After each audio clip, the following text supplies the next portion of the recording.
خواتین آپس میں مصافحہ کرتی تو کر سکتی ہے، اس میں کوئی مذاقہ نہیں. جی تیسرے سوال کے لیے تھوڑا انتظار. سائرہ، شہناز اور شبانہ. شہناز صاحبہ پہلے آپ بتائیے سوال کیا ہے. شہناز صاحبہ میں سن پا رہی ہیں؟ ہیلو جی فرمائیے. میں نسیم خان بول رہی تھی. کوئی بات نہیں، آپ سوال بتائیے کیا سوال ہے، آپ کا بھی استقبال ہے. جی میرا سوال میرے بیٹے کے بارے میں ہے. اس نے کورٹ میرج کیا ہے. ہیلو، بات جاری رکھیے. اس نے کورٹ میرج کیا ہے اور وہ میرے پاس میں بھی نہیں رہتا ہے لڑکا میرا. ہاں، کورٹ میرج کی نوبت کیوں آئی بہن، یہ بتائیے کورٹ میرج کی نوبت کیوں آئی؟ نہیں، وہ لڑکی مسلم نہیں ہے. انہوں نے 72 مطلب کورٹ میرج کر دیا. جی. اور اس کے باپ نے میری بیٹے کو 1.5 مہینے میں چھوٹی بیٹی کے نام سے کیس درج کر کے اس کو جیل میں بھی بھیج دیا تھا. 2 سال ہو گئے کو. تو جب ان کی ابھی وہ میرے پاس میں آنا جانا یا اس سے ملنا جلنا میرے پاس میں نہیں رہا. تو وہ مطلب میرے بیٹے سے کیا حالت ہے کیا نہیں وہ بھی مجھے معلوم نہیں. رہتا ادھر میرے نزدیک میں، لیکن مجھے اس کا گھر وغیرہ کچھ بھی نہیں معلوم ہے. تو یہ میرا بیٹا اس کے ساتھ میں رہ رہا ہے. وہ پہلے مسلمان کا وہ مطلب اس نے بولی پوجا کیا تھا نا، تب اس نے بولی میں تیرے ہی مذہب میں رہوں گی. آپ ہی وہ اپنے مذہب میں رہ رہی ہے اور اپنے ماں باپ کے مطلب نزدیک میں رہ رہی ہے. پھر آپ ابھی چاہتی کیا ہیں جب وہ آپ کے پاس نہیں ہے، آپ کو اپنی خبر اور اپنی اطلاع نہیں دے رہا ہے؟ آپ کیا چاہتی ہیں؟ حالات ہم نے سب سن لیے، آپ کا مقصد کیا ہے، کیا جاننا چاہ رہی ہیں؟ کوئی دعا چاہیے؟ میرے بچے کے بارے میں کہ یہ کیا ہو گیا، اللہ تعالیٰ اس کو کیسے معاف کرے گا. ظاہر سی بات ہے، ماں ہے اور ماں تڑپتی ہے. تھوڑا سا انتظار. شبانہ صاحبہ بتائیے سوال کیا ہے. السلام علیکم. وعلیکم السلام. میں یہ سوال ابھی آپ نے بولا نا چاند دکھے گا تو کل سے روزے چالو ہو جائیں گے، تو کیا اس کے 10 دن کے روزے رکھنے پڑتے ہیں؟ اور ایک سوال یہ ہے جیسے قربانی کرتے تو مطلب دارو پینے والے بکرا کھاتے تو اس کو کھا لیتے بکرا، ایسا ہو جاتے قربانی. کوئی لوگ بولتا نا مطلب قربانی کا گوشت دارو پینے والے نہیں کھانا چاہیے، ایسے قربانی نہیں ہوتی. ٹھیک، صحیح ہے یہ غلط ہے؟ ٹھیک، چھوٹا سا بریک، بہت جلد حاضر ہوئے.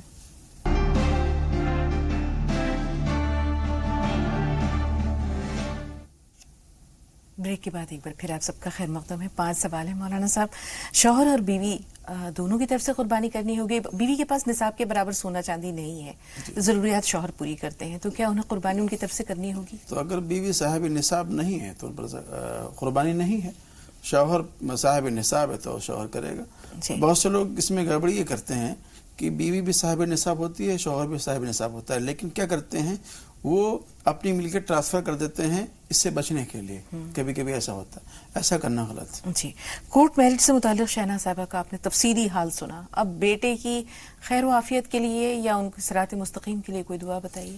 روزانہ 101 بار یا واجدو یا واجدو یا واجدو اس کا ورد کریں وہ، اور اللہ کی بارگاہ میں استغفار کریں. استغفار کو تو معمول بنا لیں. جی.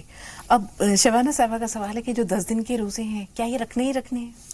مستحبات میں سے ہیں، اور ابھی فضائل انہوں نے سنا ہی سنا. اور 9 دن کے روزے. ہاں 9 دن کے روزے ہیں، 10 دن کے نہیں ہیں. اور 1 دن روزہ رکھیں گے تو 1 سال کے روزے کا ثواب ملے گا. مستحبات میں سے اللہ کا سنا رکھا ہے. جی. ایک شخص اگر شراب پیتا ہے تو کیا اسے قربانی کا گوشت دیا جا سکتا ہے؟ دیکھیے شراب پینا اس کا ایک عمل ہے جو غلط ہے، اور شراب پینے حرام ہے. لیکن از راہ برادر نسبتی اور تعلق اور محبت کی وجہ سے آپ اس کو دے دیں، کوئی حرج نہیں. کسی کا انتقال ہو جاتا ہے تو اسے صبر کی جو تاکید کی جاتی ہے اس کی کیا فضیلت ہے، اور کس طرح سے جو ہے اس کی تاکید کی جائے، تلقین کی جائے؟ سب سے بہتر تو یہ ہے کہ انا للہ و انا الیہ راجعون پڑھا جائے. انتقال کی خبر سنتے، چاہے وہ اپنا ہو یا پرایا ہو، اور اس کے ساتھ ساتھ کم سے کم 2 رکعت نماز پڑھی جائے. واستعینوا بالصبر والصلاۃ حضرت عبداللہ ابن عباس کے معمولات میں سے ہے، اور بہت سارے صحابہ کرام کے معمولات میں سے ہے. ایک واقعہ یاد آ رہا تھا کہ ایک صحابی نے کسی کے انتقال کی خبر سنی، وہ سواری پہ سوار تھے، اترے اور انہوں نے یہ دعا پڑھی انا للہ و انا الیہ راجعون، اور پھر 2 رکعت نماز پڑھی، اور یہ کہا کہ ہم نے وہی کیا جو اللہ تعالیٰ نے ہمیں حکم دیا ہے، وَاسْتَعِينُوا بِالصَّبْرِ وَالصَّلَاةِ. بالکل، اور انہیں فراموش نہ کریں، ایصال ثواب کرتے رہیں، چاہے تسبیحات کے ذریعے ہی، کیونکہ مرنے والے کو انتظار رہتا ہے کہ جو دنیا میں اس کے لواحقین ہیں وہ کسی بہانے اس تک کوئی ہدیہ پہنچاتے رہیں. تو مولانا صاحب وقت دعا ہے، آپ سے دعا کے لیے گزارش ہے اور ناظرین سے التماس ہے کہ آپ بھی اللہ تعالیٰ کے حضور اللہ کی بارگاہ میں اپنے اپنے ہاتھ بلند کریں، دست سوال دراز کریں. مولانا صاحب دعا فرما رہے ہیں. جی مولانا صاحب. اللهم صل على سيدنا مولانا محمد وبارك وسلم. اللهم أنت السلام منك السلام، حينا ربنا بالسلام وأدخلنا دار السلام يا ذا الجلال والإكرام. ربنا آتنا في الدنيا حسنة وفي الآخرة حسنة وقنا عذاب النار. آمين. ربنا ظلمنا أنفسنا وإن لم تغفر لنا وترحمنا لنكونن من الخاسرين. يا حي يا قيوم برحمتك نستغيث، أصلح لنا شأننا كله ولا تكلنا من أنفسنا طرفة عين. ربنا لا تزغ قلوبنا بعد إذ هديتنا وهب لنا من لدنك رحمة. آمين. رب اجعلني مقيم الصلاة ومن ذريتي ربنا تقبل دعاء. رب اجعلني مقيم الصلاة ومن ذريتي ربنا وتقبل دعاء. آمين. رب اغفر لي وارحمني ولزوجني برحمتك يا أرحم الراحمين. آمين. اللهم اغفر لي ذنبي ووسع لي في داري وبارك لي في رزقي. آمين. اللهم أرنا الحق حقا وارزقنا اتباعه وأرنا الباطل باطلا وارزقنا اجتنابه. آمین. اے اللہ ہمارے گناہوں کو معاف فرما، اے اللہ ہماری خطاؤں کو لغزشوں کو درگزر فرما. آمین. اے اللہ ہماری خطاؤں کو لغزشوں کو درگزر فرما. آمین. اے اللہ ہم تمام لوگوں کے صغیرہ کبیرہ گناہوں کو معاف فرما. اے اللہ وہ گناہ جو دن کے اجالے میں رات کی تاریکی میں ہوئے، اے اللہ سب کو معاف فرما. آمین. اے اللہ تو معاف کرنے والا ہے، اے اللہ درگزر کرنے والا ہے، اے اللہ تو ارحم الراحمین ہے. اے اللہ ہم تیرے بڑے ناکارہ بندے ہیں، اے اللہ خطاکار بندے ہیں. اے اللہ تیرے عفو سے، تیرے درگزر سے ہمیں بڑی امید ہے. اے اللہ ہم تمام لوگ اور ناظرین تیرے سامنے اے اللہ سائل بن کر کے بیٹھے ہوئے ہیں. اے اللہ تیرا فرمان ہے، تیرا ارشاد ہے، وَأَمَّا السَّائِلَ فَلَا تَنْهَرْ، سائل کو جھڑکو نہیں. اے اللہ ہم اپنا دست سوال دراز کیے ہوئے ہیں. اے اللہ تیرے سامنے سوال رکھ رہے ہیں. اے اللہ ہمارے سوالوں کو پورا فرما. اے اللہ ہمارے سوالوں کو پورا فرما. اے اللہ ہماری درخواست کو اپنی بارگاہ میں منظور فرما. اے اللہ ہماری مغفرت کا اعلان فرما. اے اللہ ہمارے گناہوں کے درگزر کرنے کا اعلان فرما. اے اللہ ہم تمام لوگوں کے سیئات کو حسنات سے مبدل فرما. جو پریشان حال ہیں ان کی پریشانیوں کو دور فرما. اے اللہ جو مقروض ہیں ان کے قرضوں کو غیب سے پورا فرما. اے اللہ جن لوگوں نے دعاؤں کے لیے کہا ہے ان کی جائز ضروریات کو پورا فرما. اے اللہ ہم تمام لوگوں میں سے اور ہمارے اعزاء اقربا میں سے، ناظرین میں سے جن لوگوں کے بھائی بہن اے اللہ جن کے بیٹے بیٹیاں بے نکاح ہیں، اے اللہ ان کے مناسب کا، ان کے جوڑ کا انہیں رشتہ عطا فرما. اللہم آمین. اے اللہ ہم تمام لوگوں کے کاروبار میں ترقی عطا فرما، مال و متاع میں برکت عطا فرما. اے اللہ رزق حلال واسع نصیب فرما، رزق حرام سے بچنے کی توفیق عطا فرما. اے الہ العالمین اپنے فضل و کرم سے ہم تمام لوگوں کی دعاؤں کو اپنی بارگاہ میں قبول فرما. وصلی اللہ علی النبی الامی وعلی آلہ وصحبہ وبارک وسلم تسلیما کثیرا کثیرا برحمتک یا ارحم الراحمین. جزاک اللہ مولانا صاحب، بہت شکریہ، بہت شکریہ اسٹوڈیو میں تشریف آوری کے لیے اور اس رقت آمیز دعا کے لیے. بہت شکریہ. اللہ آپ کو جزائے خیر دے. انشاءاللہ ملاقاتوں کا سلسلہ آگے بھی جاری و ساری رہے گا. تو ناظرین یہاں ہم آپ سے اجازت طلب کر رہے ہیں، لیکن زی سلام پر بلا توقف 25 اہم خبروں کا سلسلہ شروع ہونے کو ہے. زی سلام دیکھتے رہیں. ہمیں کل تک کے لیے اجازت دیجیے. السلام علیکم ورحمۃ اللہ وبرکاتہ.